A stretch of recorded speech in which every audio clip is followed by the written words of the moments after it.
మీ సమస్యలను తెలియజేయండి, వాటిని పరిష్కరించేందుకు ఎల్లప్పుడూ సిద్ధంగా ఉంటానని విజయవాడ హోల్సేల్ రిటైల్ కెమిస్ట్ ఆత్మీయ అభినందన సత్కార సభలో విజయవాడ పశ్చిమ ఎమ్మెల్యే సృజన చౌదరి ప్రకటించారు. అనేక మౌలిక సదుపాయాలు కల్పనే ధ్యేయంగా తాను పనిచేస్తానని స్పష్టం చేశారు.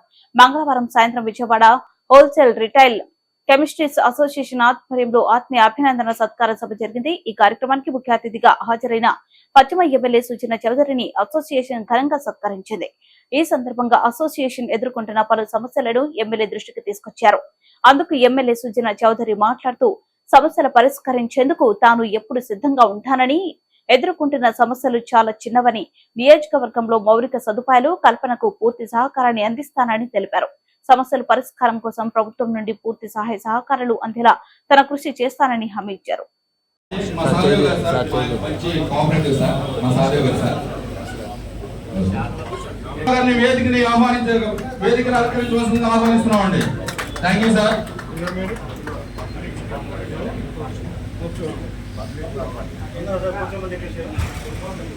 జిల్లా వేదిక మీదకి రావాల్సిందిగా ఆహ్వానిస్తున్నామండి. మోస్ట్ వెల్కమ్ అండి. అందరినీ సవినయంగా సీట్లో కూర్చోవాల్సిందిగా కోరుకుంటామండి.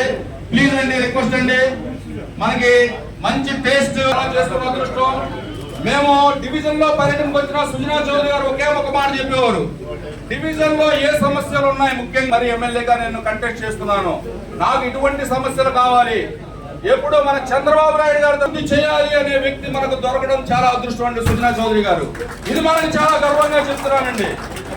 ఈ యొక్క మా మెడికల్ హోల్సేల్ మన అభ్యర్థులను మన్నించి వచ్చినందుకు ధన్యవాదాలు తెలియజేసుకున్నాం. కూడా సుజనా చౌదరి గారు అన్నయ్య గారే వచ్చారండి. తర్వాత గోపాల్ గారు కూడా మా షాప్ వచ్చారండి. అప్పుడు చెప్పాను సార్, కెమిస్ట్ వాళ్ళ అసోసియేషన్ వాళ్ళు ఒక గెట్ టుగెదర్ పెట్టడం జరిగింది. అందులో చిన్న చిన్న సమస్యలే, కానీ ఆ సమస్యలు ఎవరు అటెండ్ కావట్లేదు అనేది మా దృష్టికి తీసుకొచ్చారు. ఆ సమస్యలన్నీ కూడా అటెండ్ అయ్యే విధంగా సమస్యని వాళ్ళు కూడా కొన్ని చోట్ల 30% కాంట్రిబ్యూట్ చేయడానికి కూడా వాళ్ళు సిద్ధపడ్డారు. అది కూడా సంతోషకరం. మిగిలిన 70% గవర్నమెంట్ నుంచి వేపించి ఆ సమస్యలు పరిష్కరిస్తామని చెప్పాం. ఇవి ఈ గెట్ టుగెదర్లు కాకుండా మౌలిక సదుపాయాలు, ఇక్కడ ఉన్న సమస్యలు, ఎందుకంటే ఇక్కడ దుర్భర పరిస్థితి ఉంది, ఏది చూసినా వాటిని సాల్వ్ చేయాలంటే ఏ విధంగా చేయాలి అనే దాని మీద వాళ్ళని కూడా కాంట్రిబ్యూట్ చేయండి. శ్రమదానం ముఖ్యంగా, ధనదానం తక్కువ చేసిన, మేధదానం కూడా చేస్తే ఐడియాస్తో తీసుకొస్తే